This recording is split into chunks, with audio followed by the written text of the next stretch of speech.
네, 오늘 첫 번째 이야기 주제는 빠질 수 없는 이야기죠. 코로나19 사태입니다.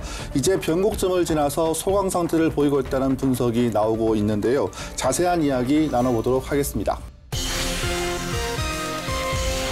코로나19 사태가 진행되는 과정에서 가장 먼저 꼽을 수 있는 이슈가 중앙사고수습본부는 대구 코로나 이렇게 표기했다가 비판을 방역당국은 마스크 착용을 매우 강조했습니다. 이후부터 그 마스크를 구하려는 행렬이 이어졌는데요.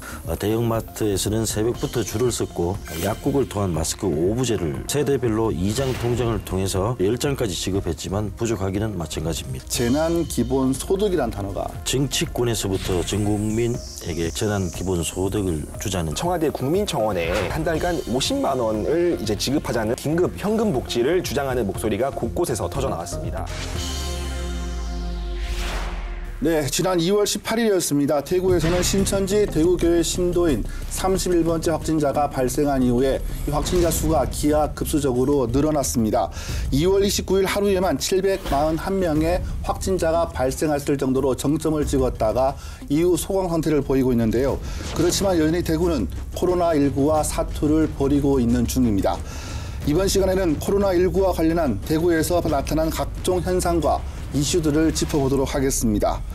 먼저 배 기자, 우선 코로나19 사태가 진행되는 과정에서 가장 먼저 꼽을 수 있는 이슈가 있을까요?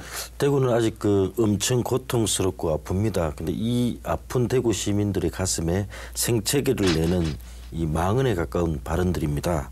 이게 이슈라고 할 수 있습니다. 네. 대표적으로 대구 코로나라는 혐오의 단어입니다. 중앙사고수습본부는 지난 2월 20일 보도자료를 내면서 대구 코로나 이렇게 표기했다가 비판을 받았습니다. 서울 시민의 세금으로 운영하는 방송국의 한 라디오 프로그램에서는 지난 3월 6일 코로나 사태는 대구 사태이자 신천지 사태라는 발언도 나오기도 했습니다. 네, 그런가 하면 대구 봉쇄라는 단어를 사용했다가 집권당의 수석 대변인 자리를 내놓았고 또 고위 당정청 회의에서도 봉쇄 조치라는 표현이 사용돼 불필요한 논란이 일고 있었습니다. 논란이 확산될 조짐을 보이자 문재인 대통령은 대구를 직접 찾아서 코로나19의 전파와 확산을 최대한 차단한다라는 뜻이라고 해명을 하기도 했습니다. 네, 그런가 하면 홍남기 경제부총리 겸 기획재정부 장관도 3월 11일 국회 예산결산특별위원회 전체회의에서 답변을 하던 도중에 무심코 대구 사태라고 말했다가 황급히 정정한 일도 있었습니다. 대구에서 학창 시절을 보낸 유시민 노무현 재단 이사장이 대구시장이 코로나를 적극적으로 막을 생각이 없다고 하거나 또 민주당 소속 인사들은 어차피 대구 경북은 미래통합당 지역이고 또 타 지역까지 감염자가 이동하지 않아서 감염자가 더 늘지 않는다면 상관없는 문제라면서 대통령 덕분에 다른 지역은 안전하니까 대구는 손절해도 된다 이런 글을 올리기도 했습니다. 정말 도가 지나칩니다. 네, 대구 사람은 무뚝뚝하지만 점잖다는 평을 많이 받습니다. 겉으로 오히려 평온해 보이기까지 하는데요. 미국에서 온 한 외신 기자의 보도가 잘 반영해 줍니다. 그는 대구는 공항도 또 폭동도 혐오도 없다. 오직 절제와 고요함만이 있다라고 표현했습니다. 이것이 코로나19와 사투를 벌이면서 어쩌면 숨죽여 생채기를 달래고 있는 대구 시민의 모습과도 같습니다. 네, 화가 나기도 하고 또 답답하기도 한데 슬퍼만 할 수는 없을 것 같습니다. 다른 이슈를 살펴봐야 할 것 같은데 이번 이슈 역시 만만치 않은 것 같습니다. 마스크 이야기입니다. 한숨부터 나오죠. 애초 코로나19가 확산될 조짐을 보일 당시 방역당국은 손 씻기와 더불어서 마스크 착용을 매우 강조했습니다. 이후부터 마스크를 구하려는 행렬이 이어졌는데요. 대형마트에서는 새벽부터 줄을 섰고 우체국과 농협 하나로 마트에서도 그 행렬은 계속 이어졌습니다. 대구시가 세대별로 2장 통장을 통해서 무료로 10장까지 지급했지만 부족하기는 마찬가지입니다. 공적 마스크 유통도 별반 대책이 없어지자 정부는 지난 3월 9일부터 약국을 통한 마스크 오부제를 시작했습니다. 한 주당 2장씩 구매할 수 있도록 했는데 이마저도 아직은 부족한 실정입니다. 대통령과 국무총리가 마스크 부족 사태에 대해서 여러 번 사과했습니다만 정부는 또 말을 바꿨습니다. 네. 네, 마스크 오부제가 시작된 지난 3월 9일부터 청와대 회의에서는 마스크가 사라졌습니다. 수석 보좌관 회의에서 대통령은 물론 참모들 그 누구도 마스크를 쓰지 않았었는데요. 청와대는 식약처 공고사항에 따라 청와대 행동 요령이 변경됐다고 설명했습니다. 청와대 경내를 이동하거나 근무 중일 때는 마스크를 쓰지 않고 회의에서 주로 발언하는 사람 등만 마스크를 쓰는데 특별한 경우를 제외하면 면 마스크를 쓰겠다고 했습니다. 이것도 바뀌었는데요. 지침이 이렇게 바뀔 수가 있나 싶습니다. 문 대통령도 수보회의에서 청와대를 비롯한 공직사회부터 보온용 마스크가 권장되는 경우 외에는 면 마스크를 사용하는 등 솔선수범을 보이자라고 당부했습니다. 국무총리도 면 마스크를 사용하고 있습니다. 당시 기준 불과 일주일 전에는 대통령부터 모두 마스크를 착용했습니다. 대통령부터 방역 당국까지 마스크를 착용하면 감염을 피할 수 있다고 적극적으로 마스크를 쓰라고 했다가 이제 와서 마스크를 벗어던지니 혼란만 일으켰다는 비난이 일고 있습니다. 네, 이런 가운데 경상북도에서 마스크 공급 부족 문제를 해결하기 위해서 색다른 대책을 내놨다고 하더라고요. 네, 그렇습니다. 그동안 시민 개인이 그 부재료를 사서 마스크를 만들어 사용하는 일은 있었습니다. 그런데 지자체가 직접 나서서 마스크 제조에 나선 경우는 처음 봤습니다. 경상북도는 최근 공급이 부족한 것으로 알려진 그 멜트블론이라고 하는 MB 부직포를 대체하는 삼겹의 그 스펀본드 그 SB라고 하는 부직포와 면 마스크로 마스크를 제조했습니다. MB 부직포가 핵심 필터로 들어가는 KF94급에는 좀 못 미치지만 그 코로나 바이러스의 주요 확산 원인으로 지목되는 비말을 차단하는 기능은 충분하다는 게 경북도의 설명입니다. 경북도는 일반 면 마스크의 그 방제 효율의 그 22%에 그친 반면 새로 고안한 마스크는 50% 정도 된다고 설명했습니다. 네. 경북도는 15만 개의 키트를 주문 생산해 도내 이제 80세 이상 고령자들에게 제공하고 있습니다. 이철우 경북도지사는 한 개 키트면은 면 마스크 2개와 필터 45장이 포함돼 있어 보름 동안 사용이 가능하다. 또 도내 공무원들부터 이 마스크를 착용할 것이다 라고 말했습니다. 네, 코로나19 사태가 지역 경제에도 악영향을 미치고 있습니다. 대구의 도심, 전통시장 그리고 골목 상권 모두 텅텅 비어있는 모습들을 많이 보셨을 텐데요. 그만큼 자영업자와 소상공인 그리고 일용직 근로자들이 모두 힘든 나날을 보내고 있는 중입니다. 정부가 이제 추가 경정 예산안 지금 긴급을 편성했는데 일부에서는 이제 부족하다는 의견도 나오고 있더라고요. 자, 그래서 재난기본소득이라는 단어가 등장하게 됐죠. 네, 그렇습니다. 정치권에서부터 전 국민에게 그 100만 원씩 재난기본소득을 주자는 주장이 쇄도했습니다. 지난 3월 8일에 김경수 경남도지사가 이 재난기본소득 지급 방안을 들고 나왔습니다. 코로나19 발생 후 비슷한 주장이 몇 차례 나왔지만 지급 범위, 금액, 시기 모두 김경수 도지사의 그 제안은 파격적이었습니다. 1인당 100만 원을 지급하면 51조 원 정도, 또 50만 원을 지급하면 26조 원이면 가능하다는 게 김 지사의 계산인데요. 이 중에 그 부자들에게 간 돈은 향후에 증세를 통해서 다시 회수하는 방안을 제시했습니다. 지원 대상자 선별의 시간과 행정 비용을 낭비할 겨를이 없어서 고소득층은 내년도에 그 세금으로 다시 걷어들이는 방안입니다. 이런 주장이 있은 다음 날 그 권영진 대구시장도 대구시의 재정만 허락한다면 시민 전체에게 재난 위로금 또는 보상금을 주고 싶다 이런 뜻을 밝히기도 했습니다. 네. 지난 2월 29일 이재용 소카 대표가 청와대 국민청원에 게시판에 글을 올렸거든요. 소상공인, 프리랜서, 비정규직, 학생, 실업자에게 한 달간 50만 원을 이제 지급하자는 아이디어를 올린 뒤에 정치권에서도 긴급 현금 복지를 주장하는 목소리가 곳곳에서 터져 나왔습니다. 한 민주당 의원은 당장 추경안 용처 변경을 주장하고 있습니다.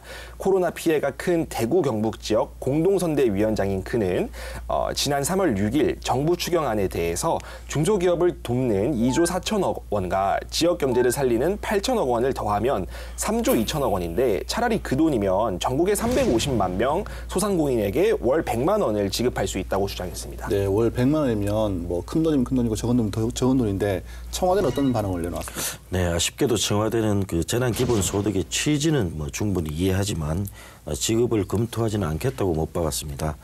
이번 추경의 급박한 상황을 고려하면 재난기본소득 지급에 대해 논의하는 것은 쉽지는 않고 또 사태주의에 따라서 그 논의하는 게 바람직하다는 의견을 냈습니다. 네, 코로나19와 관련해서 마지막에 살펴볼 이슈로 두 분 기자께서 이제 영화를 선택을 하셨는데요. 좀 뜻밖인데 영화로 보는 감염병이라고 할 수가 있겠습니다. 저도 뭐 사실 이해는 갑니다. 단지 영화 속의 이야기였는데 현실화된 경우가 있었던 것도 같습니다. 영화 이야기로 긴장을 좀 달래는 것도 좋은 방법인 것 같은데 어떤 소식을 준비했습니까? 네, 아무래도 요즘 자가격리하시는 분들도 많으시고 또 불안감 때문에 집 밖을 안 나서시는 주민분들도 많으신데요. 그러다 보니까 이제 집에서 간편하게 즐기실 수 있는 영화나 드라마 같은 것들을 많이 보시더라고요. 저희가 또 옛날에 나왔던 음악이 요즘 갑자기 인기가 많아지면서 이렇게 차트에 올라가는 거를 역주행한다고 하지 않습니까? 네. 그래서 제가 이제 말씀드릴 영화는 2013년 8월 개봉한 영화 감기였습니다. 국내 영화죠? 국내 영화죠. 네. 영화를 보면서 결말에는 뭔가 지금의 상황처럼 그러니까 조금 비슷한 상황인데 결말에는 해소가 되고 또 행복하게 끝이 나는 것들을 보면서 좀 위안을 삼기도 했었는데요. 대략적인 줄거리는 이런데요. 우리나라로 밀항한 컨테이너 안에서 단 한 명의 외국인을 빼고 모두 이제 감염병 때문에 사망을 하는 일이 벌어집니다. 불법 밀입국자를 운반하기 위해서 컨테이너를 찾은 2명의 남자가 이렇게 그 컨테이너 안에 죽어 있는 사람들 그 시체 더미를 마주한 이후 또 감염이 되게 되고 또 이 외국인 생존자도 나중에 도주하게 되는데요.